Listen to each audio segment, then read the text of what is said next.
Great. So ethics equals values squared. Why is it that focusing on our values actually also delivers value to our organisation?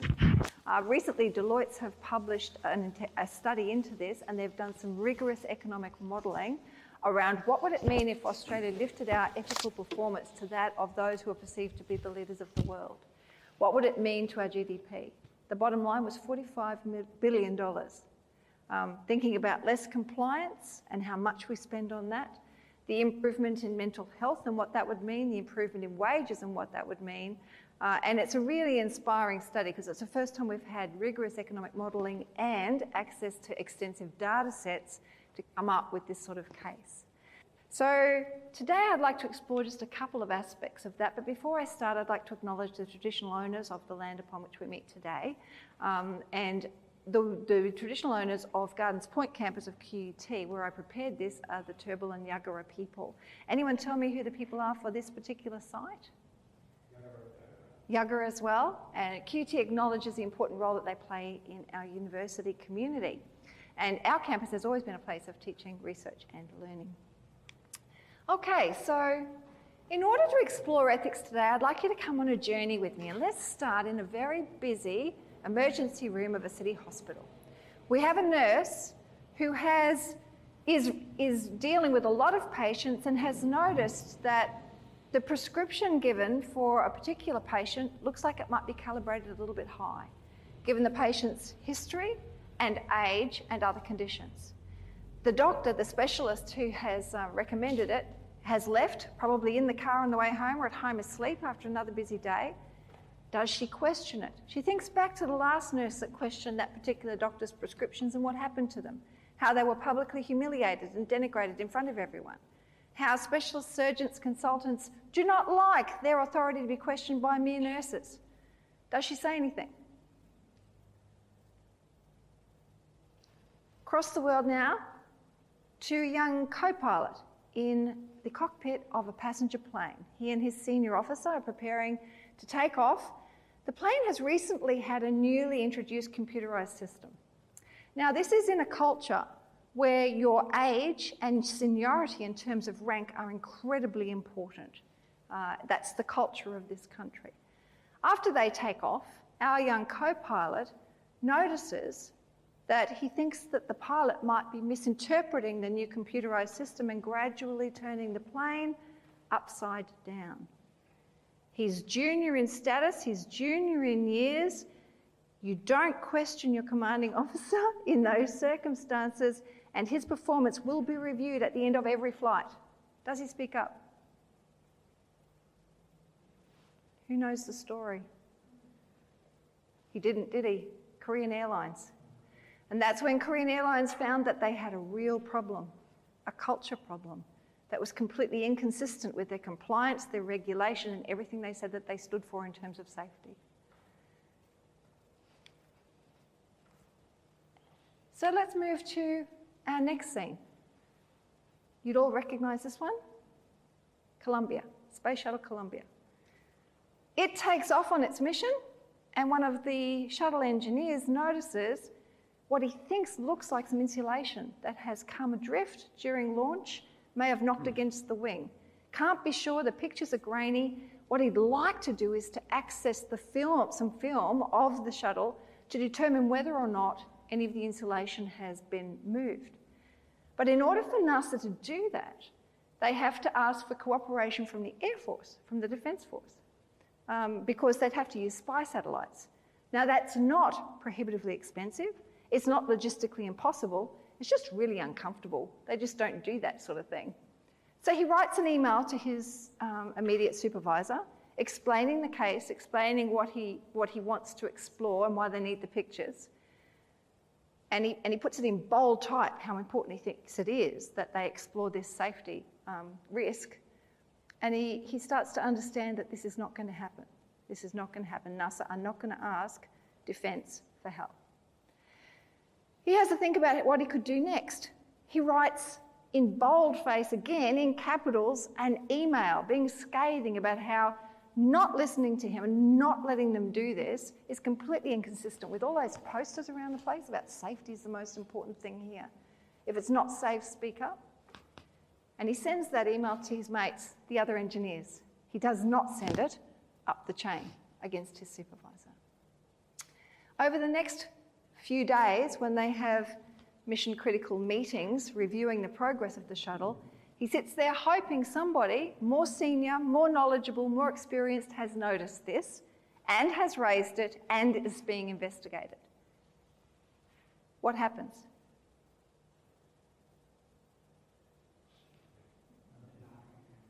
It disintegrated on re-entry.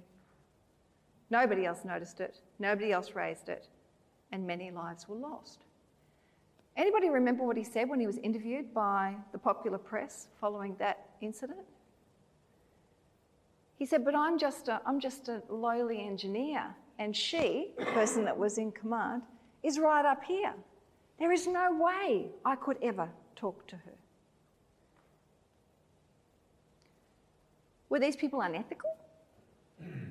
A nurse, an engineer, a co-pilot? None of them are unethical in their intentions, in their personality. There'd be nothing to suggest that. Yet here we have really, really difficult, unethical outcomes. So what I'd like to explore with you today is, what is ethical thinking? And as importantly, how do we encourage it for maximum value in your organisation? How do you do it? What could you do differently tomorrow, this afternoon, when you walked out of this room, that might mean you improve the chances that you and your team deliver more ethical thinking and, as a result, more ethical outcomes? So let's start with, what is ethical thinking? How we think, we make decisions. So this is a very simple diagram of Jones' moral intensity model of thinking, ethical thinking, and this has informed ethics research for many, many years. It's the reason that we have so much compliance and training around ethical behaviour and so many punishments for unethical behaviour. And it's based on the premise that it's a cognitive, rational process, that we walk along and we recognise a moral issue, then we make a decision, well, that there's a right and a wrong way to do this. Then we establish our moral intent. We are going to act morally and we're going to change, we're going to affect the outcome, and then we engage in our moral behaviour. And that is a rational cognitive process that we go through. And the two fundamental assumptions of that way of thinking, and it underpins most of the way society is organised in our culture, is that ethical decision-making is that rational cognitive process, and it can be taught. You can teach somebody to do those four things. And then secondly, if people aren't doing those things, it's because they're greedy, they have poor character, or they have bad values. The fundamental assumption of our thinking about ethics to this point in time has been that bad people do bad things. Weed out the bad apples, re-educate everybody about character and values and what we stand for and what we want to achieve, and then we punish unethical people. Strong deterrence for unethical behaviour. Does it work? What do a cricket ball, a $100 note, and my grandma's slippers have in common? The three huge ethical travesties that we've seen in Australia in the last 2 years: the Aged Care Commission, the banking inquiry, and the Cricket Australia scandal. Was there any absence of regulation or punishment or stated values or... No. So what's going wrong? How we really make decisions. For the purpose of this explanation in this short time frame, I've decided to use three basic questions. Ethical decision-making, ethical thinking revolves around these three questions. What's right? And what's right can be defined by, for example, your religion. If that's what motivates you as an individual, you might say, well, my religious code is the most important way that I will make a decision. Israel Folau might ascribe to that. That when he was put in a situation where he had a whole lot of competing things, his religious convictions is what guided his decision-making and his actions.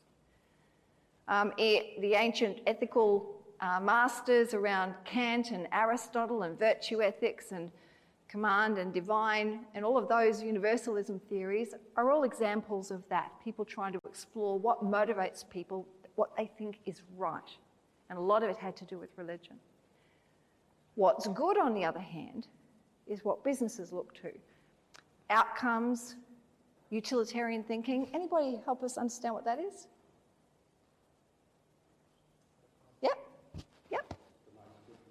Yeah, exactly. Most good for the most number. So the maximum benefits for the maximum number of people. Utilitarian thinking underpins our law. I'm a lawyer in a previous life, and it underpins a lot of our policy around how we ought to regulate behaviour, what brings the maximum happiness to the maximum number. And John Stuart Mill and Jeremy Bentham are famous for that sort of thinking. If you're thinking that this sort of Kantianism and Aristotelian virtues and utilitarian thinking is old hat and irrelevant, have a think about autonomous vehicles. That's our most relevant contemporary example. We're all struggling with how to program them. Every country is thinking about how would we program an autonomous vehicle if it had a choice, if it had to make a choice. On one side, we have 5 people on a pedestrian crossing. On the other side, we have 1 person on the pavement. Should we program our autonomous vehicles to avoid the 5 people and kill the 1 person on the basis of a utilitarian outcome, that it would be better for the maximum number of people? Does it matter if the 5 people on the pedestrian crossing are children and the 1 person on the pavement is a criminal? Does it matter what age they are? Does it matter what culture they are? How do we make those moral judgments and decisions in a moment of crisis? Now, interestingly, if you look at the way different countries are dealing with this, utilitarianism is dominating the decision-making and programming of artificial intelligence in Western nations. But in Germany, they prefer a Kantian way of thinking, that to kill people is just wrong. To change an outcome, to intentionally kill that person over there would be wrong. Every single person has a 50-50 chance at life. Therefore, we will not interfere and program our vehicles to deliver utilitarian outcomes. But it's the most relevant thinking in artificial intelligence and programming in today's world. So this is not old Greek stuff. It's really relevant now, just we don't have much time to think about it. So if that's what's right and what's good, what's fitting? That's culture. That's how things are done around here, shared norms, rituals, culture and context. Is that as important as the other two? Do you think? Who thinks it is? Here's an example. Robin Hood, what did he do? And the answer's on the slide. He robbed from the rich to give to the poor. Was it right? Well, whether it's right or not is going to be a question of legality. Was it against the law to rob people? Yep. So it was illegal. So the answer to that should be no, it was wrong. Was it a good outcome? Now we come back to it depends. Why? Well, we had a corrupt regime who weren't going to share their wealth with the disempowered, disenfranchised, disaffected and disappointed unless they were forced to. There was nothing going to change that balance of power unless somebody intervened and changed it. So the argument was, unless somebody does something about this, the poor are going to keep starving and the rich are going to keep getting richer and life is going to be miserable. So that's one way of looking at, was it a good outcome? Some people would say yes. Was it contextually fitting? Did people think it was a good idea? But that was the way things had to be done. Yeah? And so we find the robber, the outlaw, the thief, the criminal becomes the hero of the story, and the Sheriff of Nottingham, our law enforcement officer, becomes the villain. See how important context can be in the way we think through options available to us. So how does that apply then in an organisational sense? How do we bring this together in the way that we frame our policies, our procedures, and our way of thinking about what we do? What's right would be our values and principles.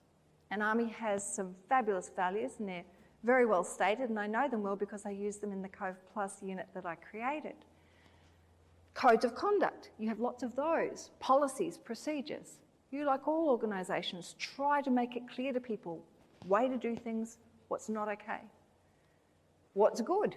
That'd be your organisational vision, your strategic plan, your targets. For commercial organisations, it would be their budgetary goals.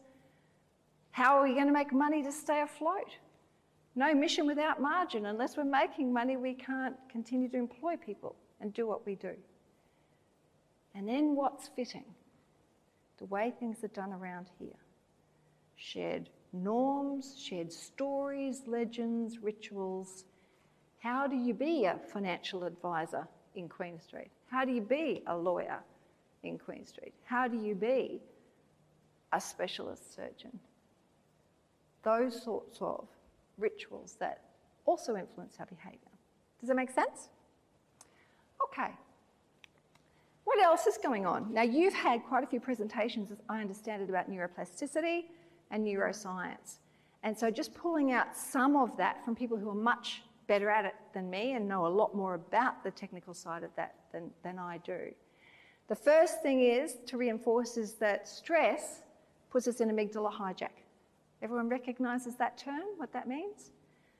Our prehistoric part of the brain, the reptilian part of the brain, is at the back here, the amygdala. And the neocortex, the frontal lobe, the part that is capable of higher order thinking, is at the front here. So this bit at the back, the amygdala, that's where the fight and flight response sits. I'm walking along a path, I see something that looks like a snake, I jump out of the way. Instinctive responses, not intentional, just instinctive. I haven't had time to think about it. That's what the caveman does. Up here at the front, the neocortex, that's our Nelson Mandela, capable of much higher order thought processes and outcomes. But what happens when we get into a stress situation is we have this amygdala hijack. All the blood is blocked by the caveman. And the caveman basically starves out our Nelson Mandela when we need him most to help us to come up with a wise solution. So it's a real physiological fact that stress inhibits our ability for higher order thinking and good outcomes. So stress is a hard environment for ethical thinking. System 1 thinking is a default program. Professor Selena Bartlett would also have talked to you about System 1 and System 2 thinking. Yeah, ring a bell? Basically, the Reader's Digest version is that we have two thinking patterns. System 1 is our default. We use reflexive patterns of thinking. That means that we tend to do the same things the same way. If it's worked for us in the past, it's a percentage exercise that will work again. And it's a quick and easy way for us to make decisions. And it conserves our energy, and that's one of our survival techniques. System 2 thinking is when we sit down and we really think about every aspect of what's in front of us to come up with a deliberate conclusion. We don't just do what we've done before. Takes lots of effort, takes lots of time, takes lots of energy, and we don't like doing it. We're rationalists with our time, we're all busy. So System 1 thinking is the default. And that's where most people are operating most of the time, unless we consciously encourage, nudge them out of that place with another strategy. We have mirror neurons in our neocortex. Selena would have talked to you about that. Mirror neurons, we sort of monkey see, monkey do. We copy what we see, which means for leadership, leaders really need to model what they want done. They need to do what they say they want you to do, not just say it. You've all heard that expression before. The behaviour you walk past is the behaviour you accept. So those mirror neurons mean that even physiologically, if there's inconsistency between what leaders are doing and what leaders are saying is important, it will have an impact on the thinking of the people that are around them. And then leaders need to model what they want mirrored. So there's a whole lot of neuroscience and a whole lot more, and I know that Brad over there has a whole lot more neuroscience as well that he's researched. But that sort of brings it together, how it impacts our ethical thinking. So what does that mean overall, pulling that together? Contextual and situational factors are really important in our ethical thinking. They play a large role in influencing our behaviour. Stress diminishes our ability to forecast consequences and to self-regulate. And if you think about that, if you wanted to be a utilitarian, if you wanted to be the model utilitarian, if you're in a stress situation, it's going to be so much harder for you to forecast outcomes. Now add to that the fact that we live in a VUCA world. Is the Army fond of the VUCA acronym, like universities are? Volatile, uncertain, complex and ambiguous. Which just means, and it's complex systems that we live in now. It's complex systems thinking we need to negotiate the systems around us. How do you predict outcomes when you're surrounded by that level of complexity? Reflexive thinking is our default program, so unless we intentionally nudge, encourage and support people to think in system 2, it's most likely they're going to be operating in system 1. And confirmation bias. Along with the other 360-something cognitive biases that we display as humans. Anybody seen the cognitive bias index? It's quite an extraordinary visual, and it explains this 360-something biases that we have as humans. And of course we don't know we have them, that's what makes them biases. They're not intentional attitudes. They are things that operate under our consciousness.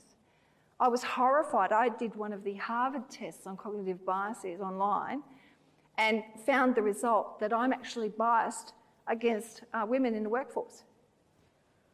Here I thought I was a huge champion of female equality and women's rights, but it seems that my training, I was a lawyer, a litigator for many years, that having come through the legal profession as weren't too many of us women in there at the time, has left me with a whole lot of judgments, assumptions and ways of doing things that I was not aware of that have influenced my thinking. So to move myself out of that, I'm having to engage in some really intentional things to try to make sure that those biases aren't in my own thinking around junior women in my workplace now. Yeah, so it's not a judgment, it's not a value judgment on anybody. We all have these things.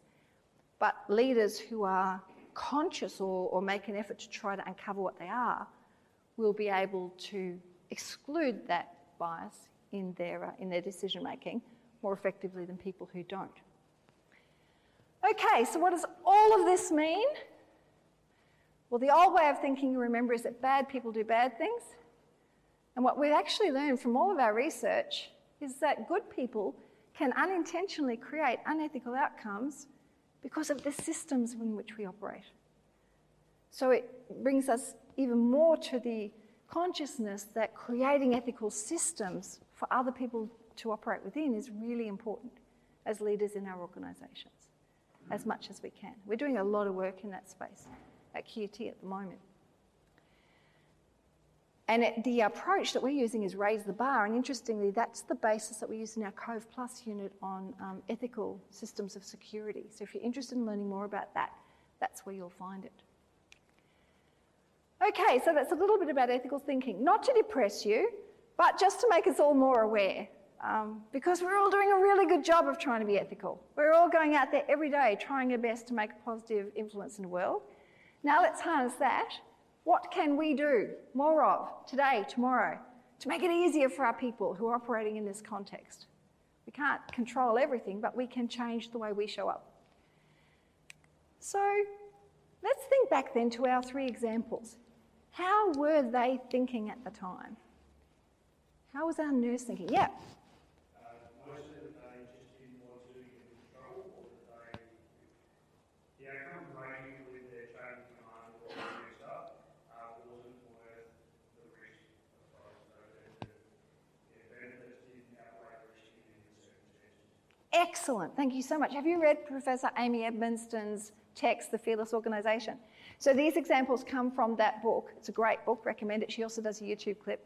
But that's exactly what she says. That's exactly what she says, that in their thinking around the situation in which they found themselves, their brains overemphasised the harm to them, their ego, their story of their self, their reputation, the way they show up at work. They emphasised that harm and somehow diminished the potential harm to others. Oh, well, the doctor knows better than I do, so the patient's going to be all right. The captain knows more than I do. I've just got to trust that this captain has got it right and I'm the junior, I've got it wrong. The seniors in NASA, of course they're better than I am. They're all more senior than me. Of course they will have noticed this. Somebody will be doing something about it. The harm to them is small. The harm to me is great if I speak up and this happens to me. Yes, yep, yes, and then yes, yes.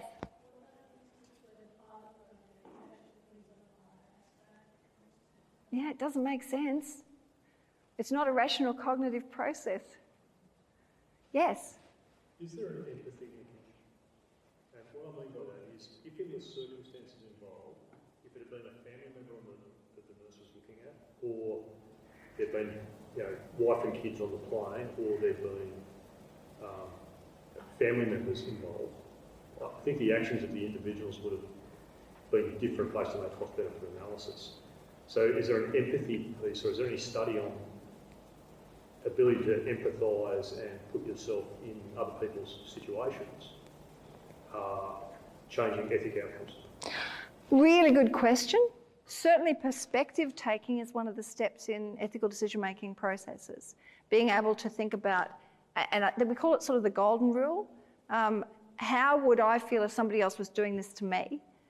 Trying to take that sort of perspective. But it's a really good point. And how would you measure it? And how would you study it? And how would you come to those conclusions? It's a valid suggestion that it may make a difference. But then we go back to the point that was just made. It was his own life, not just his family's, his own life that was going to end if he got it wrong. He was more afraid of being shamed and ostracised than he was of dying. I don't have the answer. Yes? I was just thinking back on that NASA example. Like you mentioned that there was a process in place to get answers that could sort of solve the problems that man saw. So did they put too many barriers in place?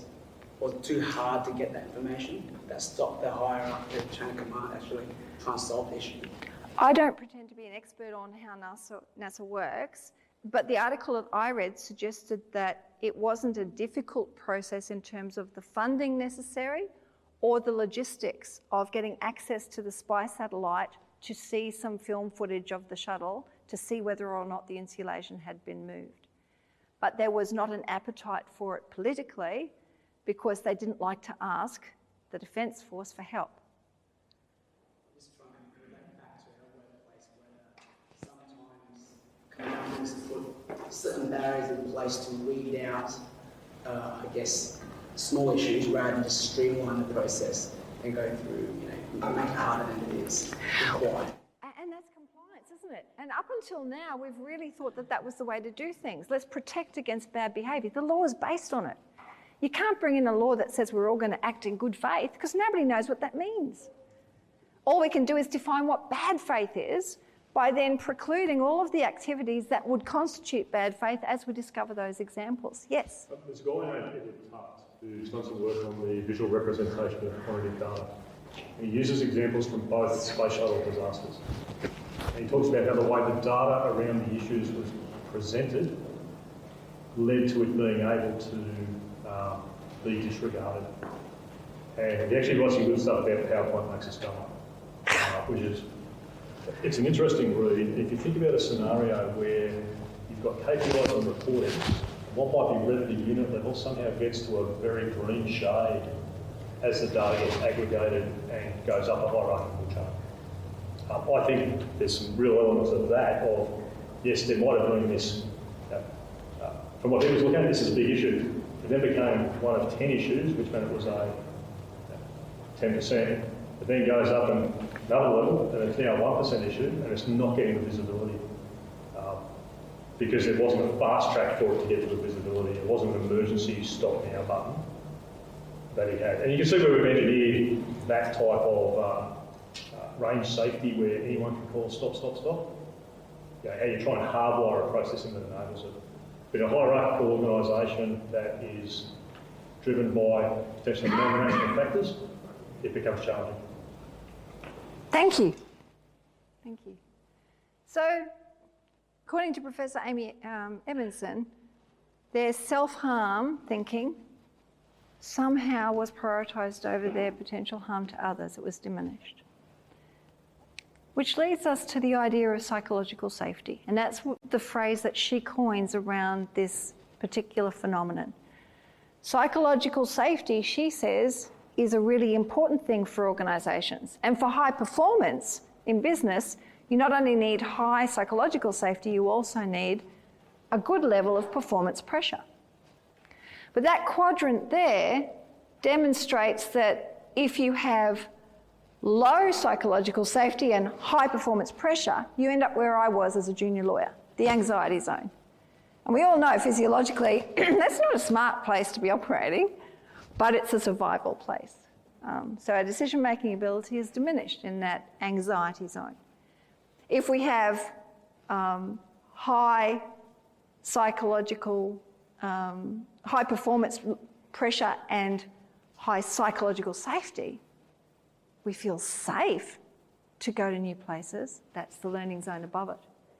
Across to the left, if we've got lots of safety, it's my family business, I'm not going to lose my job anytime soon, and low performance pressure, no real pressure on me to perform, I'm not going to go the extra mile. I'm going to look for new ways of doing things, innovate, be exploratory, be adventurous, deliver maximum value. And if I've got low psychological safety and low performance pressure, well, that's just I'm asleep.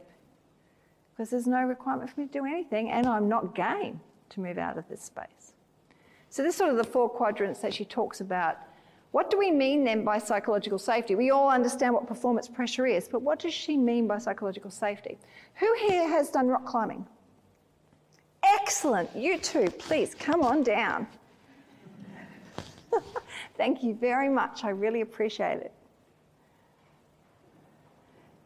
2 days ago, I said, I'm about to do an experiment, I need some help. Who's done rock climbing? Not an arm, not a hand, nothing. So thank you very much for playing with me. Your name? Chris. Chris, welcome, and? Jess. Jess. Okay, who would like to scale the rock face and who wants to belay? Oh, thank you. Thank you, Chris. So Jess, you're going to climb. Come over here, Jess. Jess is over here. Just Chris, you're over here behind her. So Chris is our belayer, Jess is our climber. Now in front of Jess is this sheer cliff. This is the cliff of the unknown. This is our business goals. This is where we need our organisation to go in an unknown world. This huge cliff, no one's ever climbed it before. We've got no idea where the weak spots are. We've got no idea where the strong spots are. We don't know how long it'll take us, and we're the first to do it. So Jess is about to make that climb. Now, what are you wearing, Jess, in a non-weird way to do this? Is there an unweird way? Have we got past that? Probably a harness, some safety gear, helmet. Okay, and is there a rope somewhere? I'd hope so. And where would that be? Hopefully off the point in the cliff. But around you? Yes. Around you. So it's around you, and where does it go to? High point, and then hopefully Chris behind me. To Chris behind you. So Chris has got, what are you wearing, Chris, in a non-weird way? Well, I'll be wearing a harness as well. A harness, and the rope is, and how are you grasping the rope? Do you have? 2 hands going through to probably the figure of 8. Okay. Do a safety break maybe, depending on what we're doing. Excellent. Everyone got the picture? So Jess now starts to climb this very, very steep rock face. Come on, Jess, come with me. Oh, you're doing it so well, though. And as she gets to this bit here, it starts to crumble beneath her fingers. And she starts to get the adrenaline response.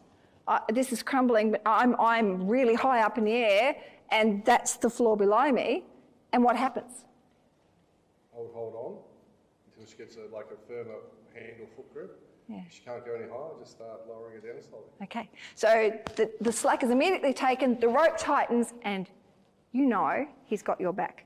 Your leader, your team, that rope is the psychological safety, which means that she can climb, find weak spots, not be terrified of dying, and then manage to do the whole journey, come back down and inform the whole team. Here's where the weak spots are. Here's how I navigated them. Here's where not to go. Here's what we could do differently next time. And the whole team can then climb that cliff face quicker, more safely, and with confidence. Because you were encouraged and supported to do it the first time when it was really scary and not safe. Psychological safety is the organisational equivalent of that. Systems that mean that people feel supported to make small, intelligent mistakes because it puts you in that learning zone. It's going to be seen not as a personal failure by you, but as learning for the organisation that's integral to performance. Thank you so much. A huge hand for our actors. Okay, so everyone's with me on that? That's what we mean by psych safety. Why? Why is this something we think is important for organisations? Well, the Deloitte's report gives you a lot of economic reasons now, which is lovely. But on top of that, physical safety. Physical safety in places like mines and the physical safety in the hospital. The examples we've already given. If people feel confident to speak up about things that they've seen, to question what they think might not be quite right, you'll end up with better physical safety outcomes. You know, there was a whole movement in our hospitals around open disclosure. Anyone familiar with that? Yeah, what was it basically about? You need to speak up and you won't be punished for it. Yeah. And you need to report what you see. And the reason it came about was because doctors who made mistakes, we call it iatrogenic injury, people who are injured, killed in the course of surgery, accidental deaths, shouldn't have happened, but because the sponge was left in or the wrong artery was nicked or something was done and a person died, there was a huge number of these things going on. But the number wasn't getting less. And the reason the number wasn't getting less is because nobody talked about the mistakes. Nobody admitted the mistakes. It wasn't safe. It's not safe for doctors to admit that they're fallible. Nobody wants a fallible doctor. In fact, we have this really unreasonable expectation our doctors will be infallible. That's important. And the other part of it was the lawyer's fault, because if the lawyers said you won't be covered for your professional indemnity insurance if you admit liability, nobody was allowed to talk about mistakes, which then meant that nobody learned from other people's mistakes, which meant that systems weren't fixed. Do you know that they did a study over a 30-year period? There were more people having the wrong limbs amputated 30 years later than 30 years before. That was a function of more people having operations and not learning from it. You know the whole Nico 10 thing you have to do? Because then nobody can make a mistake. So the open disclosure protocol came about to make it safe for doctors to apologise and admit mistakes. And without that whole protocol coming in, it wasn't going to happen. There were too many contextual, cultural reasons why it couldn't. So safety is finally being improved in the hospital system. Retention. People who feel listened to, that their voice is valued, that they can speak up, that they get challenged appropriately and supported if they make a mistake, you keep those people. How much does it cost us to recruit new people, to onboard them, to train them? What would we save if we retained the ones we already had, the ones who weren't feeling that they could be in that zone? Innovation. You want somebody to do something different, to cast abandon to the wind and risk looking like a fool? You'd better make it psychologically safe for them to do it, or you're just not going to get that. It's not safe to be wrong. If it's not safe to be wrong, they won't take risks, which means you'll keep getting exactly what you've always got. You won't get new behaviour. Value. You can explore new ways of bringing value to your organisation, to your people, to your relationships, if people feel free to speak up. If people don't feel free to speak up, your value exploration is reduced. And of course, my favourite, ethics, which is the examples we started with today. If people feel that they can question, that they can actually push back against, well, why would that be better? It means that all of the people you have in your organisation, we all have these policies around inclusivity now. Let's bring these people into the workplace. Well, that's the first step. But do they have a voice? Do they get listened to? Do you invite their participation in decision making, which would mean that you could then take account of the difference in their perspective? That's what we're challenging organisations with now, because that's what that really leads to in terms of ethical thinking and decision making. So that's the why. Does that make sense? How? Edmonston's text is really good on this. She talks about leaders taking a learning mindset and talks about situational humility. And that's not flagellating yourself. That's just saying, oh, actually, I don't know. I've never done this before either. I don't know how we're going to get over that cliff. I do know that we've got a good process. We're going to do it together. We're going to continue to communicate as we learn stuff, and that's going to inform us and we're going to get better at it as we go. But you don't have to know, look good and be right all the time.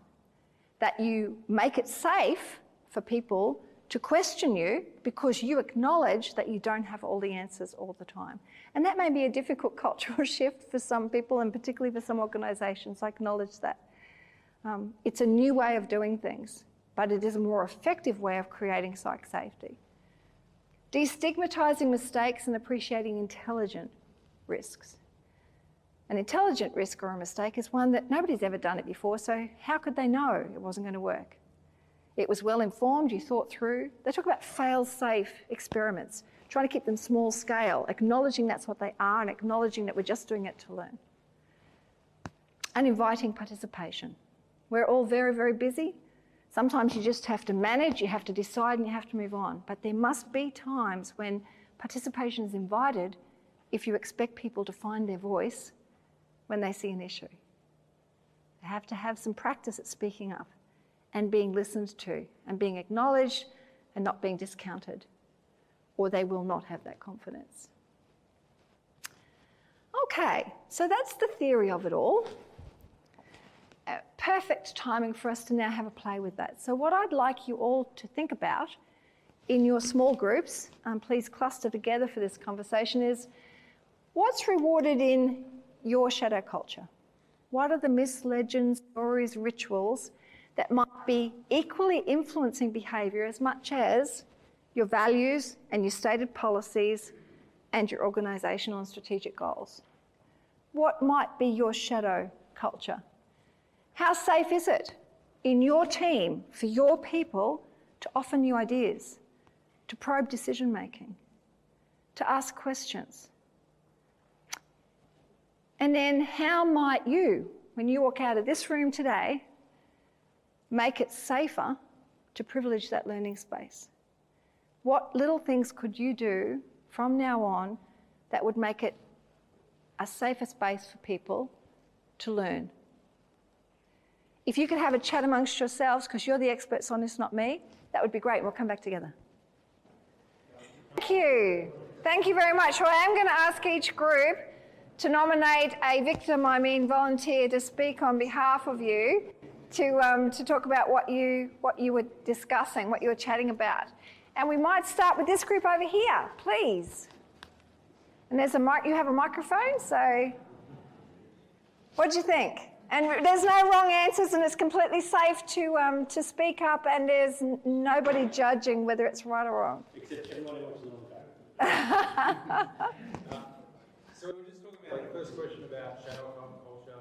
We were trying to define the difference first between what's a shadow culture and what's a culture.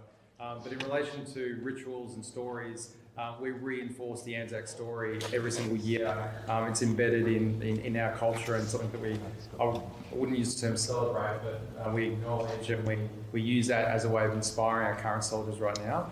As far as the other questions are concerned, we actually feel like Defence has made huge inroads in creating spaces and cultural changes to give people the opportunity to raise innovative ideas. We're deliberately changing our structures, putting people as innovation champions, giving us the resources and space to actually start presenting ideas, and deliberately putting people in environments where we'll say, you may fail and that's actually a good thing. We actually want to know how not to do things. And so we actually think the ADF culture or army culture is significantly shifting in that direction. Excellent. Was there one thing you thought you could do differently when you walked out of here that might help? I think we got that far. I think we got wrapped up on the Support chambers. Okay, well done. This group. All right, so what is rewarded in our shadow culture? So we had a few mixed ones here, which was interesting. The first thing was problem solving, or the ability to solve problems is highly rewarded. Playing rugby is highly rewarded in some areas. Being fit and exercising and being seen to be active all the time. Personal innovation was rewarded. Specialisation was rewarded. So by that I mean soldiers specialising in a specific stream and maybe moving to a special organisation like a support company or a support platoon. This one was mixed. So being seen to work extra hours or long hours or be the last one to go home was rewarded, but not in all work environments. Some were the opposite. And then on to how safe it is. This one was also interesting in that it was mixed. So about half of us thought that the environment we worked in was safe to offer new ideas. And inside of that group, some believed that whilst it was safe to offer ideas, there would be no action as a result of it anyway. So it kind of brings up the point about whether it's pointless. So yeah, that was a mixed bag. And then lastly, how do we privilege the learning space? We think that reinforcing failure, that failure is fine, is the first step. And then you demonstrate behaviour to support that. So when people fail, you encourage them and you promote what they've just done and let them know that it's fine. Seek 360-degree feedback. And then I guess leading with a degree of humility, knowing that you don't know everything and demonstrating that to everybody so that they mimic that behaviour. Excellent. Thank you very much. Thank you. Next group, we have two groups here, don't we? So I didn't directly address, or you didn't directly address all three individually, kind of address them holistically. yeah, I believe that Defence already has strong policies and procedures to maintain this safe psychological space. However, we reverted back and looked at your three examples, and one of those examples is complete from the other two, which is the nursing medical practice one, because it has the Hippocratic Oath and the Do No Harm Foundation. So if you take everything else away, you've got this do not harm focus to the profession, and regardless of whether it's policy or procedure and you're supposed to speak up, you've got that foundation to say you have to do it because it's what you signed up for, you swore an oath to it. I said Defence already kind of has that with the Anzac tradition, which we talked about before, all about your mates, it's mateship. So I used an example where in Afghanistan we had a OC who pretty much threatened to charge anyone who when you hit an ID effectively. Because if you hit an ID, it meant that you hadn't practiced your TDPs and your SOPs and therefore you'd gone against his orders. Then understanding the fact that if you build a better mouse, the enemy will build a better mousetrap. Well, they changed their TDPs and SOPs. So we're now the fact that we can't change, the enemy can change, and we need to do change. Which means that we have some casualties. So to the point where teams decided that mateship was worth more than charges, and they just do what they could do to keep everyone alive. So they would change their TDPs, they did the best thing for the men on the ground, and then they just wouldn't report the fact that they were changing certain things to keep the mission going forward. And I think that's where that mateship foundation came into it. I don't think we really have that written down anywhere within Defence much, apart from Anzac tradition and mateship occasionally in spaces. But I believe that's how we already address it, and we could probably address it more by focusing on that foundation as opposed to policy and procedure. awesome. Thank you very much. Thank you. And the next group? We can summarise very quickly based on the great feedback from the three groups before us. Good try. A small clique of scientists back here, and their whole role is to ask questions. So that environment was very safe to look at what was happening, why it was happening, how to improve it, and how to then write about it. So as a collective, it seemed to be lots of nodding about, there is risk, and that is our job. So on behalf of Defence, we've got a great group of people here who can look into our problems and help us solve them.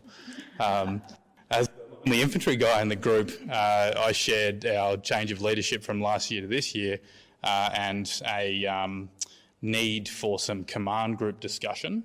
So we've implemented a practice at the end of each commander's brief that just the other subunit commanders will sit with the boss, throw some dead cats on the table and bring them out in that safe place. And that's been really rewarding. We've all kind of knee-jerked as a result of how much of that we didn't have last year, and the encouragement from the boss to throw the ideas out there and really unpack them in that safe place and then move forward with the rest of the battalion. And he's invested in a lot of the decisions that subunit commanders have brought to the table and said, I think we should do it this way on behalf of the battalion. And it's really empowered OCs to think and offer solutions in a really safe way. So that's been really useful. Thank you. Thank you. Well, great sharing, great ideas, great feedback, and what a unique opportunity for you to hear each other's perspectives on that, and this wonderful opportunity to just sit and think. Thinking's compulsory, people. Thinking ethically is also compulsory. So great that you've taken the time out to think about all the things that can impact it. It's a really, really rewarding experience.